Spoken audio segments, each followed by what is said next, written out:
So now we have a very mature park that I take care of. So I'm not starting it from the bottom up. I'm just taking care of what's already there.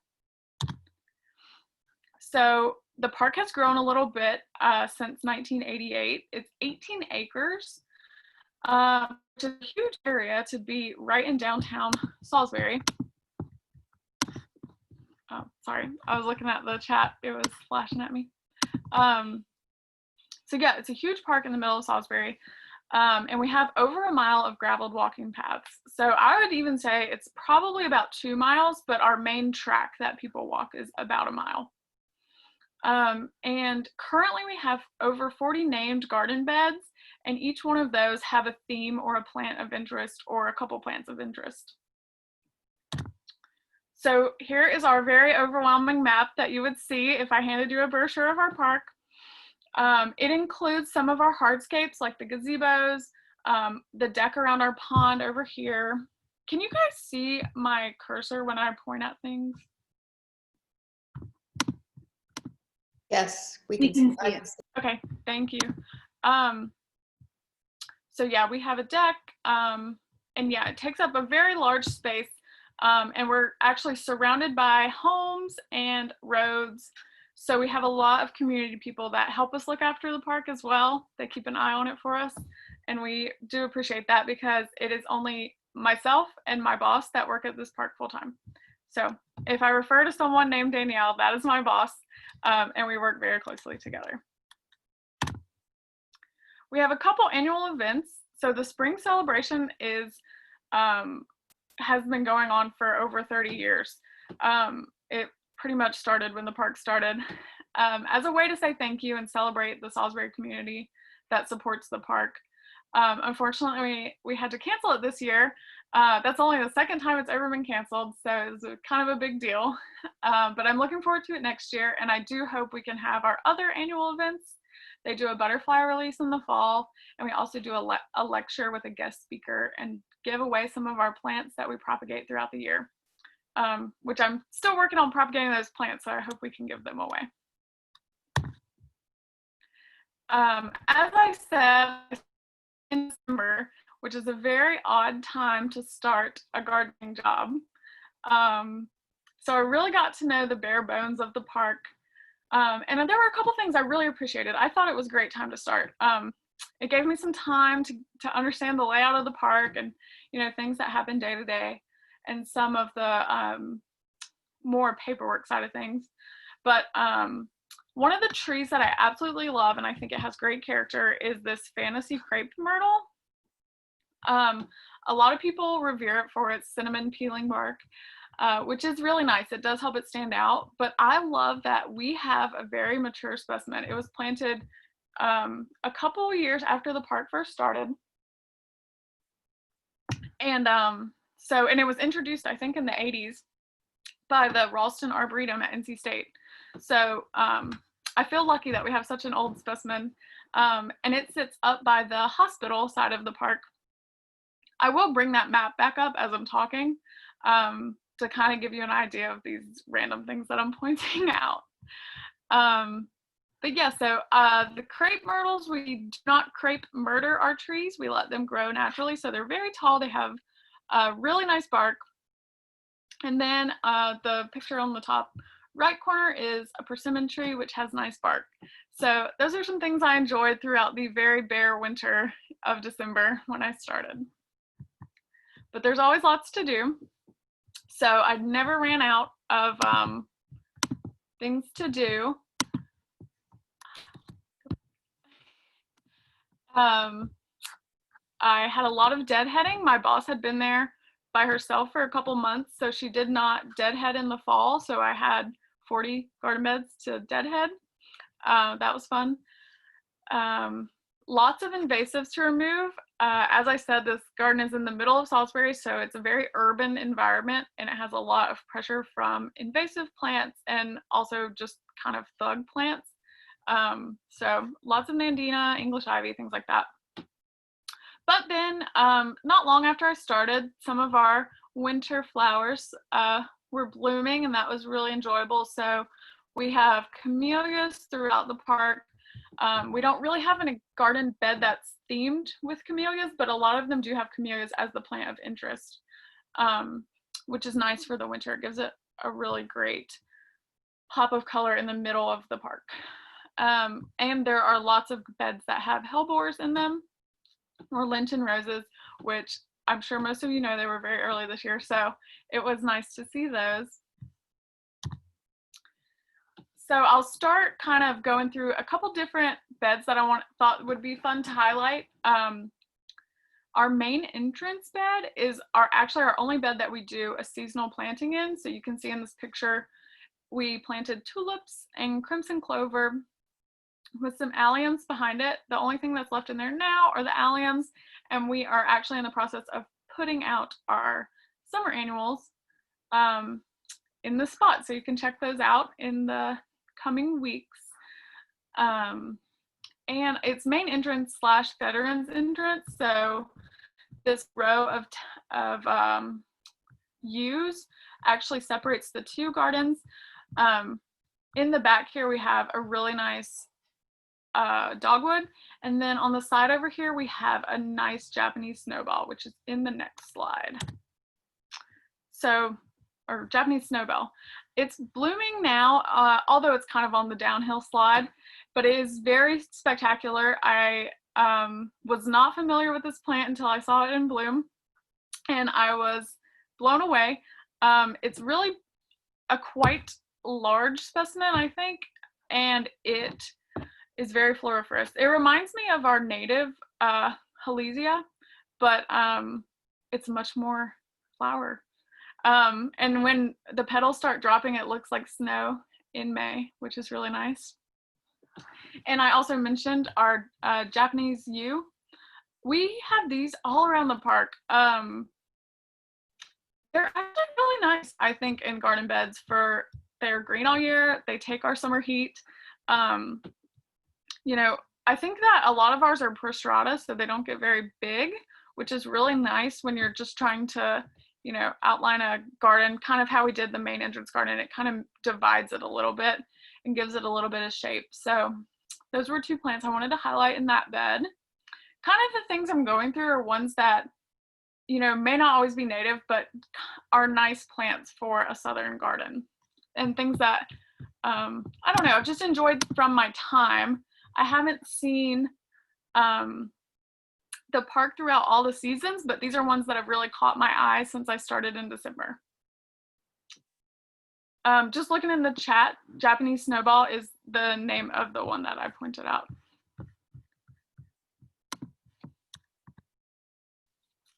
Okay, so right beside our main entrance garden is the annex. It's a really underutilized portion of our garden, but honestly, it's a really nice space to do a social distancing picnic. It's a huge area of just grassy lawn, and then it has all these interesting trees planted in it. I don't know that there's one tree that is the same on this little, I think it's 2-acre little plot of green. And an interesting thing that is not marked here, but I just kind of want to throw it in, is that the drainage ditch that you see here was actually built in the 30s by the Conservation Corps. So it's kind of an interesting history thing that you could check out if you visit. And the plant that I wanted to highlight from there is our Cornus mass, or cornelian cherry. It blooms in the very early spring, so it was one of the first things I got excited about. It's a great spreading shrub for, you know, a large area that you would want to cover.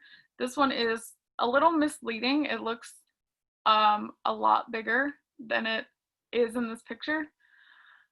But yeah, it provides your garden with such a nice bloom, and it gets you excited for spring. It was one of my first things. I was like, wow, like this garden is going to be really pretty when it comes on. But that is over in the annex, and there's a lot of other great trees there that are unique.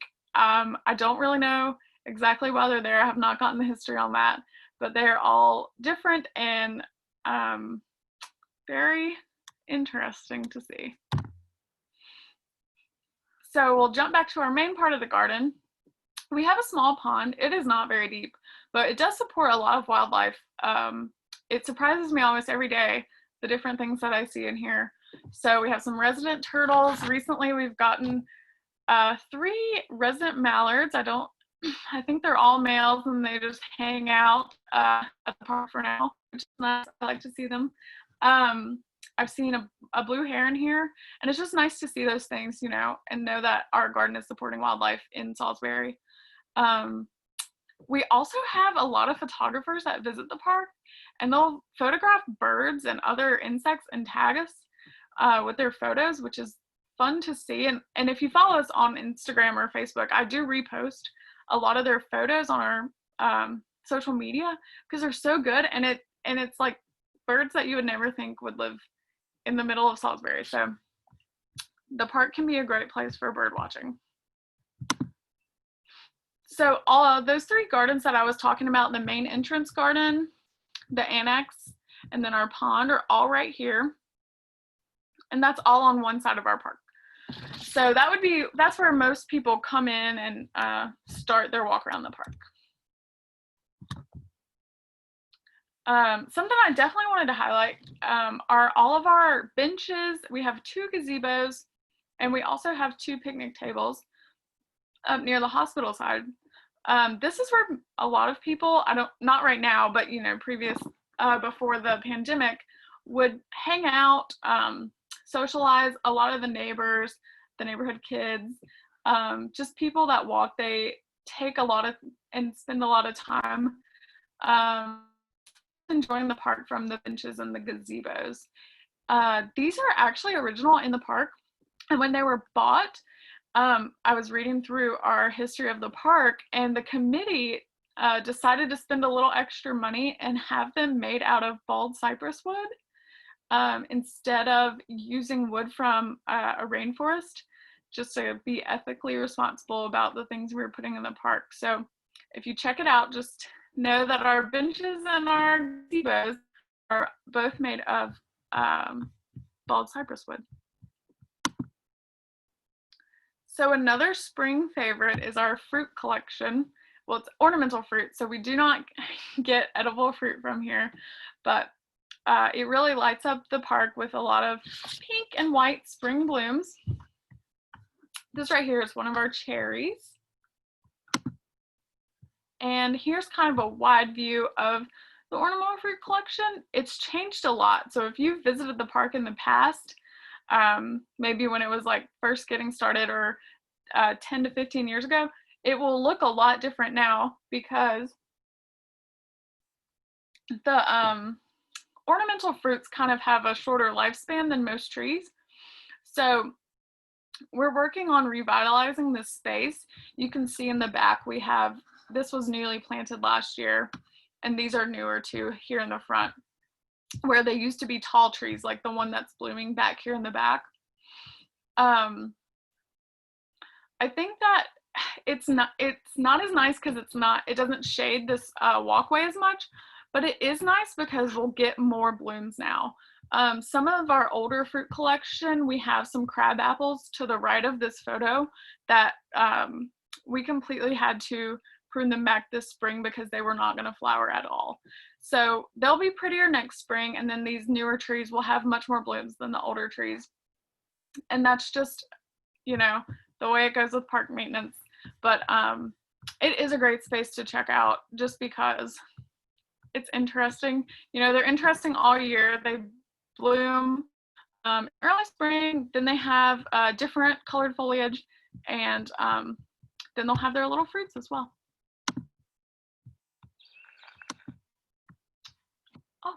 Oh, the video wasn't working earlier, so I'll just skip that. But I was not planning on it working. But the fruit collection is right here, so it's right past the pond. So if you're sitting at the pond, you can see the fruit collection. And right behind the fruit collection to the right is our magnolia. So this is really, I think, special for Hurley Park because these are really mature specimen trees. They were also planted when the park was first founded.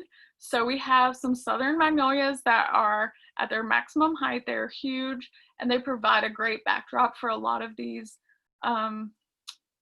Japanese magnolias. So the one right here is our typical tulip one, and then the star magnolia, and the one I really wanted to talk about was our Elizabethan magnolia. It's really unusual because it's so yellow and it gets so big. It usually blooms way too early and gets hit by frost, but this year, of course, it didn't. So it was wonderful to see that. And this whole side of the park just really lights up in the spring. And I highlighted it here on the map. It's right here. And that Elizabethan magnolia is actually by the road, which is funny to put one of your more special plants right by the road. That one was given to the park for Elizabeth Holmes Hurley, Elizabethan magnolia. So we love when that one flowers. It's great to showcase that on our social media and with our regular park visitors. And of course, we have lots of spring blooms on the woodland trails. We have 2 woodland trails, which I'll highlight after I show you guys some fun pictures. But for me, this was shocking to see so many native plants in the middle of a disturbed woodland. Our previous park curator, who was with the park for, I think, over 20 years, she was really into native plants. So we have a nice variety of spring ephemerals. You can see up here, we have some May apples. We actually have a lot of May apples. On one of the trails, there's just a mass covering of the May apples, and it's really spectacular.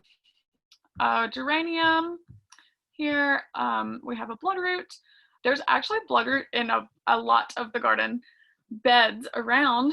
It does get covered up by some of the plants that come on a little later than it, so it's not as visible as it was.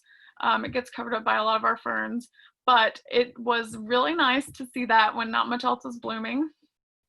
In the top right, we have our rue anemone, and you can even see, like, we have some invasives here and back here, but this rue anemone is just chugging along. It's interesting to see just how mixed in together some of our more ornamental plants are, and then some of our really special, to me, native wildflowers are. They're just kind of mixed together all in our park. And then this one here is our foam flower. And my very favorite are toadshade trilliums. The Hurley Park has a very extensive mass planting of this somehow on both the woodland trails.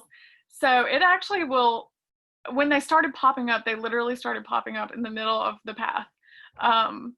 So they have been here for a long time. They were actually, I think, here when the park started, and they were also a rescue transplant that the previous curator did. So we have a lot of these. They are honestly my favorite thing that has bloomed all spring because of just how many there are in the collection. So that is a really fun part. And I also think that they just look so, I don't know, interesting when they first come up. So I included that.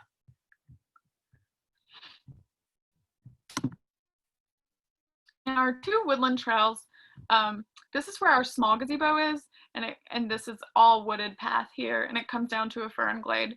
So it has a lot of really nice woodland plants in there. I've even found some native orchids in there, mixed in with, you know, all kinds of not things you want, mahonia and other species that we typically do not want to see in a garden. And then this trail up here, so just to give a little bit of context, is the hospital, the Rowan Hospital is up here on Henderson Street, and then our picnic tables where the hospital workers will come eat lunch is down here, and then this is all kind of wooded all through here. So it's actually a really nice space to be so close to all these urban elements.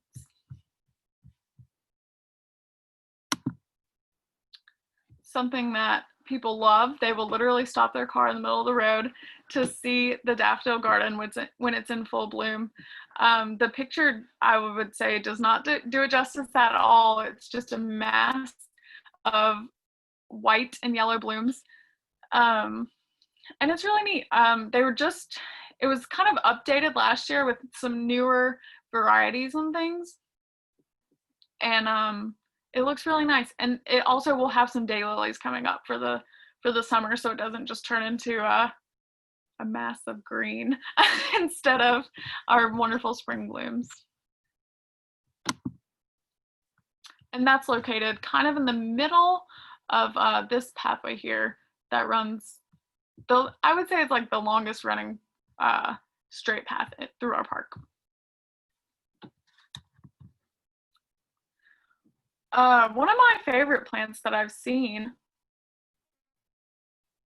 is this Japanese maple. There's actually two of them. So there's one here, and then there's one over here to the right that you can't see. It is quite spectacular, even in the winter, because it has such a graceful form, and it is so big. I know Japanese maples are kind of commonplace, but this one is really nice. There's a little river that runs right behind it, and this bridge here. So it's a very popular spot for photos. We get a lot of engagement photos, maternity photos, and prom photos, not this year, but in previous years, and graduation photos, anything. I always see people taking photos in this spot, so I know people like it. So it has some nice red foliage right now, and in the fall it will look like this. So that's how it gets its name Bloodgood, because it turns so red. And this is the one that you couldn't see in the previous photo. And then over here on the very left is that fantasy crepe myrtle that I mentioned earlier. I found this in our archives when I was doing a little bit of digging for this presentation, and I'm so excited to see what it looks like in the fall.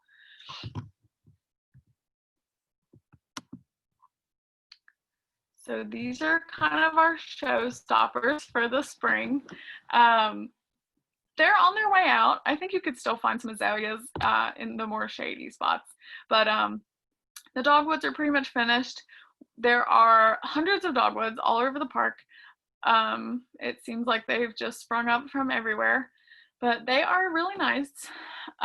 They provide a lot of great color for us in complement to our azaleas.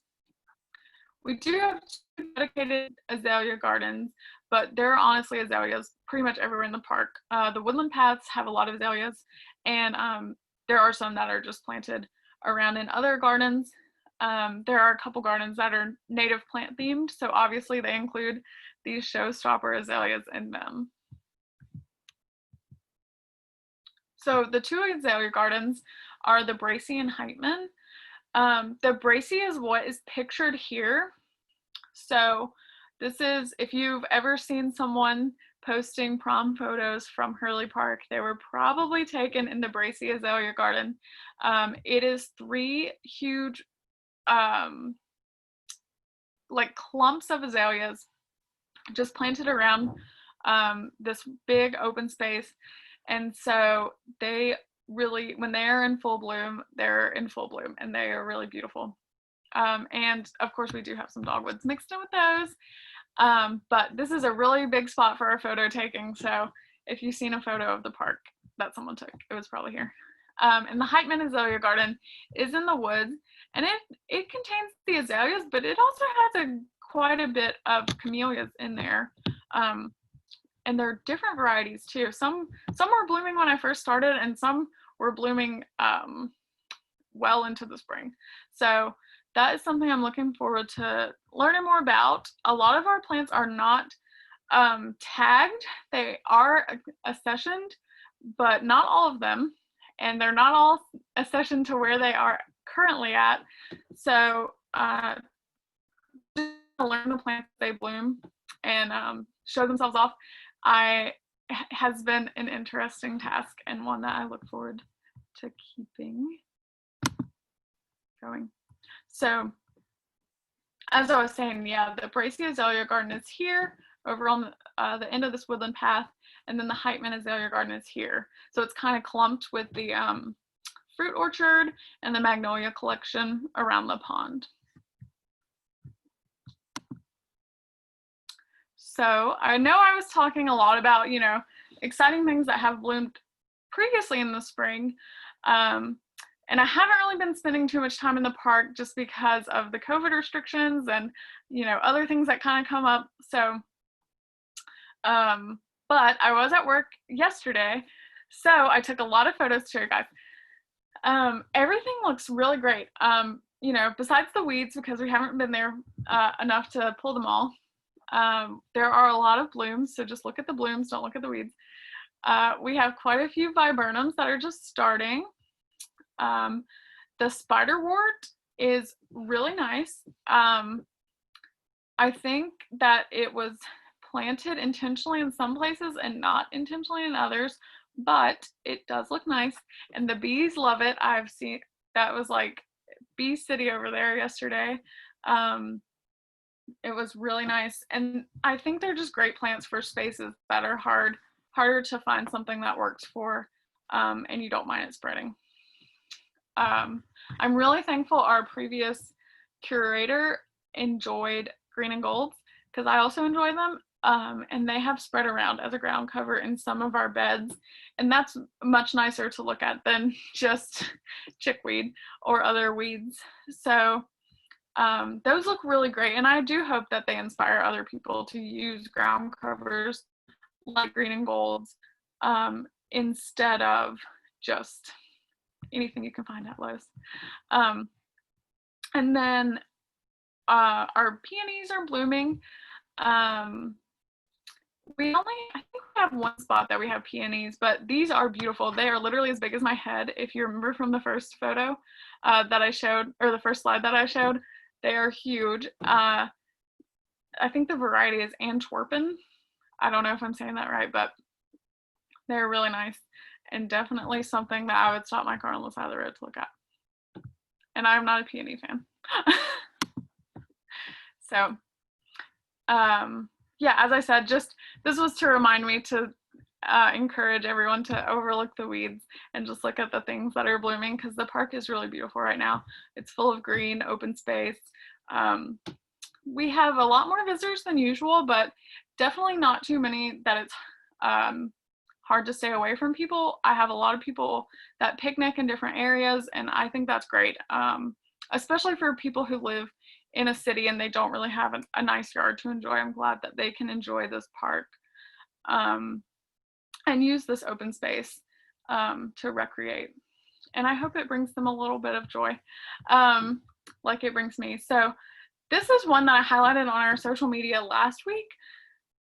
It is beautiful right now. It's gotten even more white since then, and it is in full sun, so it has lots of blooms.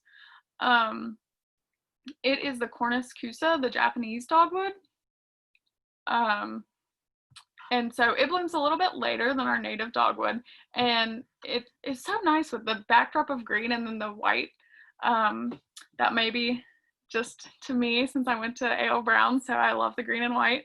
But it's really nice, and it's huge. It was planted in 1989. This one does have a tag on it.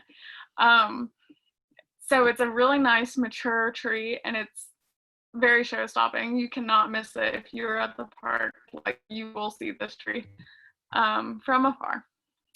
And just one of our irises. There are lots of irises around the park, and I think they are quite spectacular for the spring, even though, I don't know, they're kind of a common plant. And some of my personal favorites.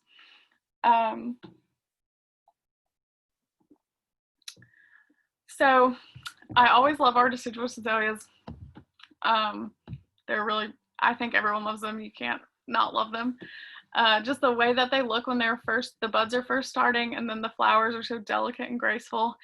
I don't know, I think you just have to like those, no matter who you are. But some other trees, I think both the other two trees are really underutilized in most landscapes. So this one is our native silver bell. It is planted right beside the road that people park on every single day. It gets a lot of shade sometimes, and then sometimes it's in full sun. So I just think it's such a nice plant to be in such a harsh environment. And it still blooms. It had blooms all over it, and it's beautiful. So it also is native, so it does support lots of our butterflies, bees, and like 7 or more different types of Lepidopteran, which is our butterfly caterpillars. So it is a great tree to plant. I don't know, it's been one of my favorites for the spring because it's just so unusual. You know, you don't really see these very much, and to see it blooming right on the side of the road, I hope that people noticed it and kind of wondered, what is that plant? And then this other one is one that is planted a lot at Hurley Park, but I don't see it much other places, is our native French tree. So we actually have 2 on either side of both of our gazebos, and they are really nice. They bloom a lot. It kind of gives the gazebo a little bit of privacy when they're blooming because they're just have so many blooms on them, and they're so graceful in the wind. They have very unique flowers. So those are 3 of my personal favorites so far. I'm sure that will probably change as we move into summer and fall, but these are 3 that have really, I have had a lot of fun looking at all spring. So I do have to plug our Facebook and Instagram because that's mostly what my job has consisted of this spring during all of the pandemic stuff. I've made a lot of videos, and we do a lot of posting of different things. You know, I've done a couple garden crafts and a couple different videos highlighting things in the park, but also the series I'm working on right now is Weed With Me in Hurley Park. So I'm pointing out some of the weeds that are in our park and are probably in your yard too. And if you're at all interested in volunteering, I encourage you to volunteer. We have lots of volunteers, but no one really they all have their own thing. So you don't have to do anything in particular. They kind of approached us and asked for, hey, can I do this at the park? So being a very, very urban park, we have lots of litter. So we have quite a few volunteers that kind of just show up whenever they want. They'll just let us know. We give them supplies and they just walk the park and pick up trash. That's what they wanted to do. So, and we'd love the help. It's 18 acres is a lot to walk, and you definitely cannot do that every day. And then we have others who want to garden or want to adopt a specific garden. And we love that too. Like, we welcome any ideas if you would like to volunteer with us. You just have to email my boss. She has all the paperwork and she will get you all set up. And I did promise to show some gardens around our area. So I'm just going to throw up some suggestions. These are all gardens I've either followed heavily on social media or have visited. So obviously I know the UNC Charlotte Botanical Gardens very well. I would plug them at anything I ever did because they are a spectacular garden. They have 10 acres outdoors that are still open right now. And I visited recently. It was not crowded. I think, since the kids are not at school, since the adults are not at school, there's not very many visitors other than the community. But the greenhouse is closed. The outdoor gardens are the only part that are open. And they're lovely all times of the year. two gardens I visited recently were Rinalda Gardens, which is ran by Wake Forest, and the Siner Botanical Garden, which is in Kernersville, so it's not too far. If you were going to take a day drive, you could visit both in one day, because neither one are very huge, but they do pack a lot into the space that they have. Rinalda Gardens has lots of roses. They have a very nice rose garden, and then they also have a very nice vegetable garden. So I'm looking forward to visiting them again to get some ideas. And the Siner Botanical Garden had a lot of unique plants, things that are just varieties that you don't really see very many places, but they were all, it was very well planted. So that one's still in the process though of getting started, but they have done a great job so far. I mean, it is definitely worth visiting, and both are free. A garden that I have not visited, but everyone will probably be mad that I have not visited, I just mean to, but I have not, is Winghaven in Charlotte. So if you were going to visit UNC Charlotte Botanical Gardens, you could probably visit this one as well. It is about $10 admission, but it looks like a spectacular garden, and they always have good events going on as well. Along with UNC Charlotte Botanical Gardens, they're doing a lot on their social media. So if you're looking for garden ideas, I would definitely look at UNC Charlotte Garden. They have done a lot of virtual tours and a lot of virtual ideas of things to do. And then some gardens that are worth traveling to visit and learn at. So to the west is the North Carolina Arboretum. I visited about this time last year, and it was really, really nice. There was a lot going on plant-wise, but it was not too crowded, it was not too expensive, and it was just a great day trip to visit Asheville and go to the Arboretum. They have a wonderful bonsai collection. That was really the highlight of the trip, was seeing all their bonsai. And they have really interesting ways to plant native plants displayed at their garden. I think a lot of the stuff that they do is just really nicely done. So, I mean, as you can see in this photo, they do a lot of really good stuff. And then all of our university gardens, so the Duke Gardens, the North Carolina Botanical Garden, and the Ralston Arboretum, those are all great ones to visit. I follow the North Carolina Botanical Garden on Facebook, and they do so much stuff on their Facebook.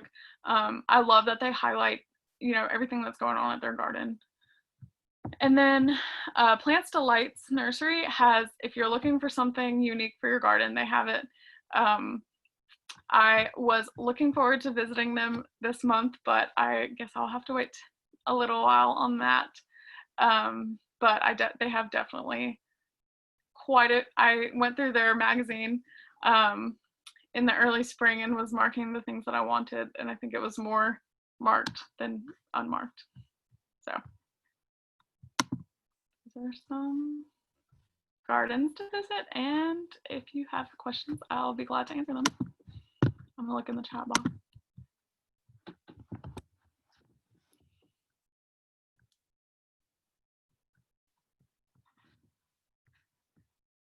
Linda suggested High Point University and Greensboro Public Gardens.